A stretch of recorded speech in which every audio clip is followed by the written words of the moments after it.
누가복음 17장 5절 6절 함께 읽읍시다. 시작. 사도들이 주께 여짜오되 우리에게 믿음을 더하소서 하니 주께서 가라사대 너희에게 겨자씨 한 알만한 믿음이 있었다면 이 뽕나무더러 뿌리가 뽑혀 바다에 심기우라 하였을 것이요 그것이 너희에게 순종하였으리라. 아멘. 우리 하나님은 참 주인이 되시는 하나님이세요. 성경은 하나님이 세 가지 주인이 되신다고 얘기를 하는데, 첫 번째는 창조하신 창조주가 되신다라고 얘기하고, 우리를 구원하신 구세주가 되신다 얘기하고, 마지막 날 우리를 심판하시는 심판주가 되신다 얘기하고 있어요. 다 똑같이 주인이라는 뜻이고, 맨 마지막 주자가 주인 주자니까. 믿음 생활은 하나님을 주인 삼고 사는 거예요. 그래서 내 생각도 내 환경도 내 형편도 참 중요하고 그게 굉장히 막 가치 있는 일이지만, 진짜 주인이 있기 때문에 그 주인의 명령과 마음대로 행하는 것, 그게 이제 신앙생활이거든. 믿지 않는 사람과 믿는 사람의 차이는 주인이 있고 없고의 차이예요. 왜 길거리 지나가다 보면 길고양이들 되게 많잖아. 똑같은 고양이인데 주인이 없는 고양이랑 주인이 있는 고양이가 분명히 차이가 나지. 동물농장이나 이런 거 보면 주인 없는 개들이 굉장히 험한 삶을 사는 걸 이렇게 보게 되잖아. 솔직히 개의 입장에서는 그냥 하루하루 근근히 그냥 사는 거는 뭐 그렇게 불만이 없을 수 있을 거예요. 근데 주인이 있어서 보살핌을 받는 것과 아닌 게 아주 천양지차로 눈에 보여지는 것처럼, 결과적으로 신앙생활은 주인을 찾아가는 거거든. 우리가 공부를 하고 돈을 벌고 또 생활을 하고 앞에 꿈을 꾸고 하는 그 모든 것들 가운데 주인이 있는 것과 없는 것은 딱 그냥 그 애완동물들 생각하면 될 것 같아. 사랑받고 사랑하고. 근데 사랑받고 사랑하지만 주인이 그 동물들을 위해서 존재하는 건 아닌 것처럼 그 주인을 위해서 동물이 존재하지. 그런데도 사랑받기 때문에 어쩔 때는 가끔 착각할 만큼 그렇게 사랑도 받고 막 그들을 위해서 막 베푸는 것이 진짜 전부 다인 것처럼 보여지듯이 신앙생활은 마치 그와 같다 이 말이죠.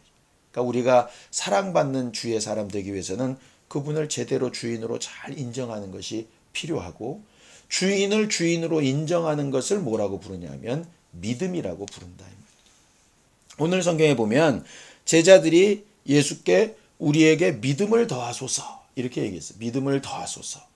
그 얘기는 뭐냐면 지금 자기들이 믿음이 있다는 얘기야 없다는 얘기야? 있다는 얘기지. 믿음을 있는데 믿음을 더해달라고 이렇게 얘기하는 거지. 믿음을 더해달라고. 그러니까는 예수께서 말씀하시는 거야.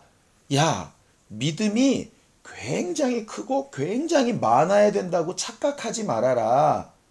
이렇게 말씀하시는 거예요. 우리가 흔히 보면 저 집사님은 정말 믿음이 좋아. 저 애는 믿음이 별로인 것 같아. 이제 이렇게 판단을 하는데 예수님은 뭐라고 얘기하시느냐? 믿음은 엄청나게 큰 믿음, 뭐 조그만 믿음, 뭐 이렇게 구분되어지는 문제가 아니다 하시는 거야. 그러니까 제자들은 예수께서 뭐라고 하시니까 저렇게 하기에는 너무 우리 믿음이 부족하니까 믿음을 더해주세요. 이렇게 말했다 이 말이야. 그러니까 어떤 부분에 그럼 제자들은 힘들어서 믿음을 더해달라고 했을까? 그 앞에 보면 돼. 그 앞에 자 1절부터 읽어봐요. 17장 1절부터 시작. 예수께서 제자들에게 이르시되 실족하게 하는 것이 없을 수는 없으나 있게 하는 자에게는 화로다. 저가 이 작은 자 중에 하나를 실족해 할진대 차라리 연자맷돌을 그 목에 매우고 바다에 던지우는 것이 나으리라. 너희는 스스로 조심하라. 만일 내 형제가 죄를 범하거든 경계하고 회개하거든 용서하라.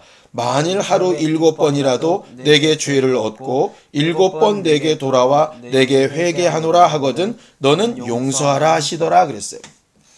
예수께서 제자들한테 너희들이 실족하게 하는 일이 없을 수 없는데, 예를 들어 나도 모르는 사이에 농담 삼아 툭 던졌는데 장난으로 던진 돌을 개구리가 맞으면 죽듯이 우리가 말하는 것이나 행동하는 것이나 이런 게 혹시 잘못돼서 실족하게 만드는 경우가 없을 수는 없다 이 말이야.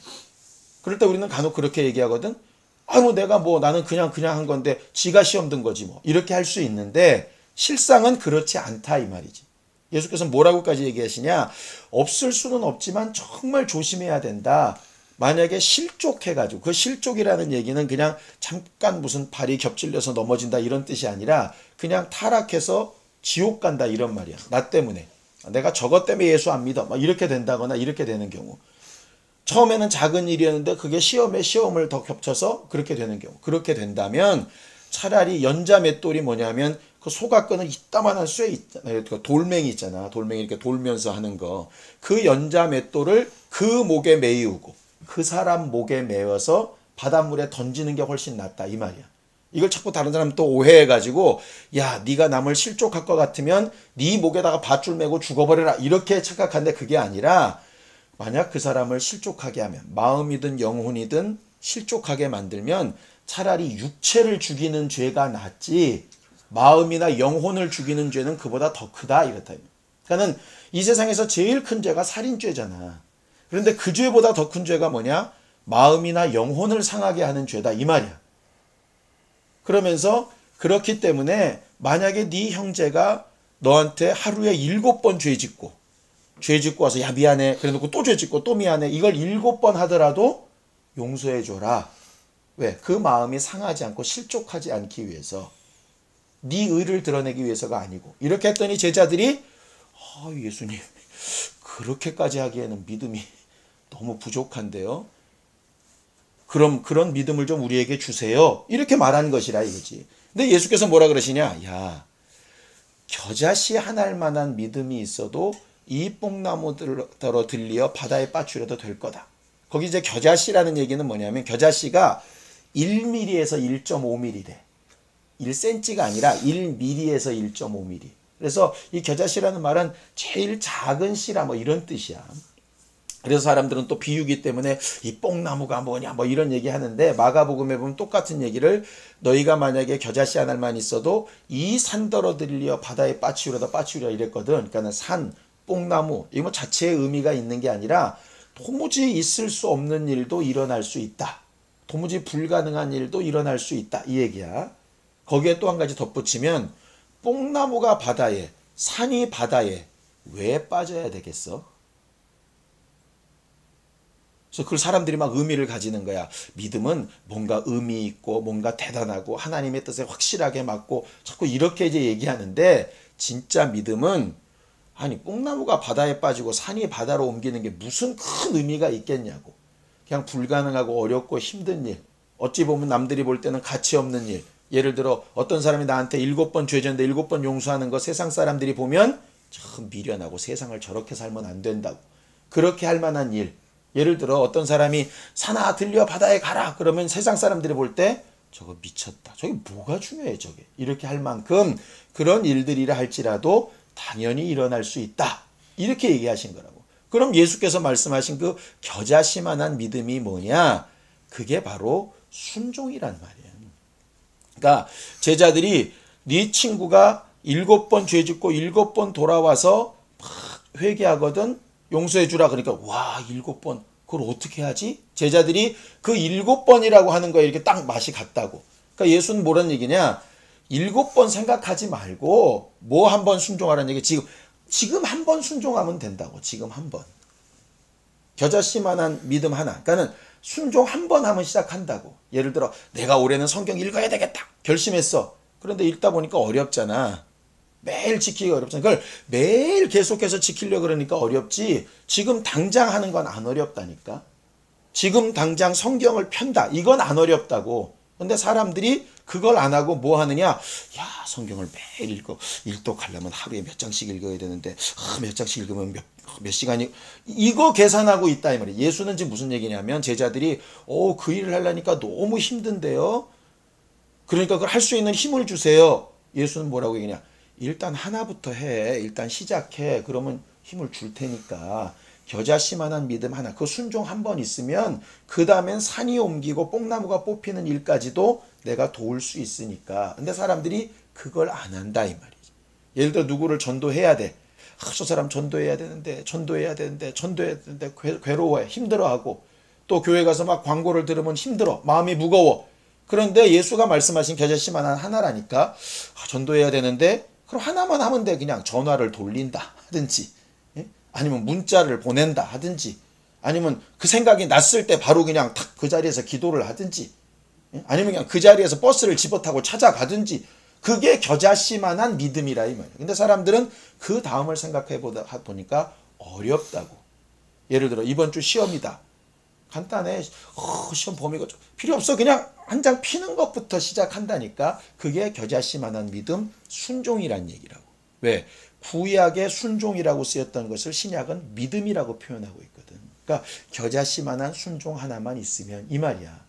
그러니까 예수께서 38년 된 중풍병자한테 얘기하잖아. 네 신상을 들고 일어나 걷어가라.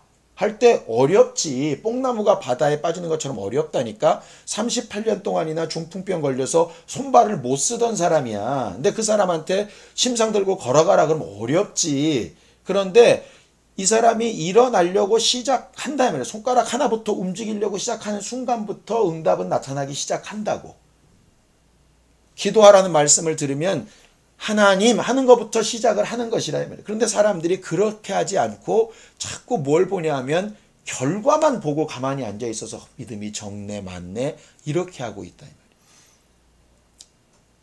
그러니까 천리길도 한 걸음부터라는 말이 있잖아. 믿음의 처음 출발은 그것부터 시작하는 거야. 그러니까는 조장 역할을 참 말씀을 거기까지 필요 없어. 제일 먼저는 연락부터 한다. 아니면 얼굴 마주칠 때 반갑게 인사부터 한다. 여기부터 시작하는 거고. 그러니까는 우리 행복한 교회가 시작되어질 때도 거기부터 시작된 거잖아. 건물이 엄청 대단하다. 다 필요 없다니까. 함께 마음을 모으는 사람, 정말 아름다운 교회를 만들고 싶은 사람, 그런 사람들이 서로 통화하고 만나고 여기서부터 시작을 한 거니까. 그때는 교회가 될 줄 알았나? 그때 고민하지 다 돈은 어떻게 하냐, 건물은. 고민은 엄청나게 많아. 그런데 그 고민만 하고 있으면 아무것도 안 된다 이 말이야. 마치 홍해바다 앞에서 모세가 막 답답하게 소리 지르고 있을 때 소리만 질러서 될 문제는 아니야. 그러니까 손을 내밀든지 요단강에 들어가서 발을 물에 적시든지 아니면 여리고성을 돌기 시작하든지 성경은 항상 그때 하나님께서 역사하시거든. 근데 또 중요한 것 하나 있어. 그렇게만 끝나면 그렇게 하면 시작만 하면 하나님이 다 하시는가 보구나. 그 다음에 읽어봐. 7절부터. 그러니까는 앞에 배경은 이해가 되지? 7번씩 7번이라도 용서하라 하니까 너무 힘듭니다.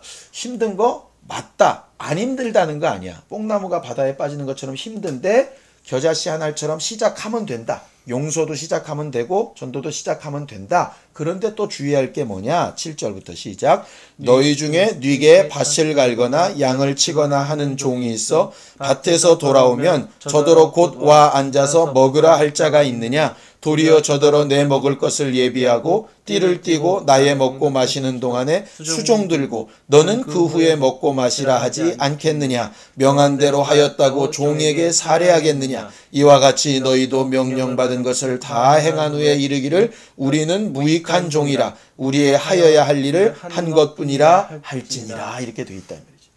그러니까는 그렇게 그럼 겨자씨만한 믿음 하나, 그 순종 한 번만 하면 하나님이 그냥 다 하시는군요. 그렇게 또 오해하니까 종처럼 제대로 된 주인을 아는 것이라면 작은 것 하나 하고 또 작은 것 하나 하고 또 작은 것 하나 하고 이렇게 하고서도 내 의가 이렇게 수고했는데 그런 의를 드러내서는 안 된다 이 말이에요. 그러니까 믿음에서 실패하는 게 두 가지라 이거지. 예수 말씀은 믿음이 있으면 역사가 일어나는데 첫 번째는 사람들이 적은 순종 하나부터 하려고 하지 않고 마음만 크게 갖다가 믿음되지 못하게 하더라. 두 번째는 그렇게 순종한 사람은 또 어떤 유혹에 빠지느냐? 내가 이렇게 수고했다. 그렇게 하는 자기 의에 빠지더라. 그러니까 능력이 나타나고 하는 그런 믿음은 뭐냐면 적은 것 하나부터 그냥 나는 종이니까 순종하기 시작하는 것. 순종했다면 순종한 게 의의가 아니라 나는 그냥 주의 명령에 끝까지 순종한 것뿐이라는 것. 이 두 가지가 믿음의 가장 큰 열쇠라 이 말이지. 그러니까 원수는 두 가지 가지고 계속 시험하는 거야. 야, 너무 힘들어. 너한테 안 맞아. 그거는 목사나 뭐 그런 사람들만 하는 거야. 이렇게 해서 낙심시키든가. 아니면 야, 너 대단해. 너 잘하고 있는 거야. 너 누구랑은 다른 거야. 야, 저 사람들은 못해. 이렇게 막 바람을 집어넣었던 거예요. 결과적으로 정말 믿음 생활 잘하는 건 그 둘 사이에 기준을 잘 잡는 거. 포기하지도 않고 잘난 척하지도 않고 그게 얼마나 중요한지 모른다. 성경에서 말하는 겨자씨만한 믿음은 바로 그걸 얘기하는 거예요. 우리가 그래서 이번 한 주간도 하나님이 명하신 거 여러 가지 어려운 일 있겠지만 그것도 순종해 나가려고 노력해야 하는 거고 한 걸음씩 해 나가는 거예요. 그리고 또 한 일에 대해서만큼은 절대로 잘난 척할 필요도 없는 거예요. 아빠도 그런 거 굉장히 많거든. 설교 듣고 나서 은혜 받았어요. 괜히 이게 내가 한 것도 아니라고 맨날 말로는 그렇게 하면서도 또 이렇게 한다 이 말이지. 그런 것들이 정말 자기 자신을 죽이는 것이라. 우리는 우리 자신이 주인이 아닌 것을 이번 한 주간도 잘 고백하고 하나님이 도우시는 증거들을 보길 원해요. 시험을 준비하는 것도 뽕나무의 일종이 되기를 원하고 또 앞으로 정말 대학을 준비하고 미래를 준비하는 것도 뽕나무의 일종이 되기를 원하고 물질이든 환경이든 또 사람을 만나서 전도하고 또 회복시키고 낙심한 사람들을 위로하고 또 맡겨진 영혼들을 살려내는 그것도 정말 일종의 뽕나무여서 그것이 정말 우리의 적은 믿음 단 한 번의 순종으로 하나님께서 일하시는 증거를 볼 수 있게 되기를 예수님의 이름으로 축원합니다. 기도합시다. 하나님 아버지, 오늘도 우리가 하나님 앞에 적은 믿음으로 순종하여서 이렇게 예배하고 주의 말씀을 듣고 용서해야 되는 존재인 것을, 남들을 실족시키지 말아야 되는 존재인 것을 영원한 하나님의 종으로서 참 주인을 아는 사람들로서 삶을 살아야 되는 것을, 그 마음과 생각이 교만해지지 않고 겸손해야 되는 것을 오늘도 또 배우고 들었사오니 이 일이 겨자씨 같은 순종이 되게 하여 주셔서 큰일, 온전한 역사들이 일어나게 도와 주시옵시고 우리를 통하여서 사는 사람, 위로받는 사람, 변화받는 사람, 온전케 되는 사람들이 많아질 수 있도록 도우시고 인도하여 주시옵소서. 예수님의 이름으로 기도하였습니다. 아멘. 하늘에 계신 우리 아버지여, 이름이 거룩히 여김을 받으시오며 나라의 마옵시며 뜻이 하늘에서 이룬 것 같이 땅에서도 이루어지이다. 오늘날 우리에게 일용할 양식을 주옵시고 우리가 우리에게 죄 지은 자를 사하여 준 것 같이 우리 죄를 사하여 주옵시고 우리를 시험에 들게 하지 마옵시고 다만 악에서 구하옵소서. 나라와 권세와 영광의 아버지께 영원히 싸움나이다. 아멘. 이제는 우리 주 예수 그리스도의 은혜와 하나님 아버지의 극진하신 사랑과 성령님의 감동하시고 역사하시는 분명한 증거가 겨자씨 같은 순종으로 하나님의 역사를 기대하는 믿음의 사람들에게 이제부터 영원까지 함께 있을지어다. 아멘.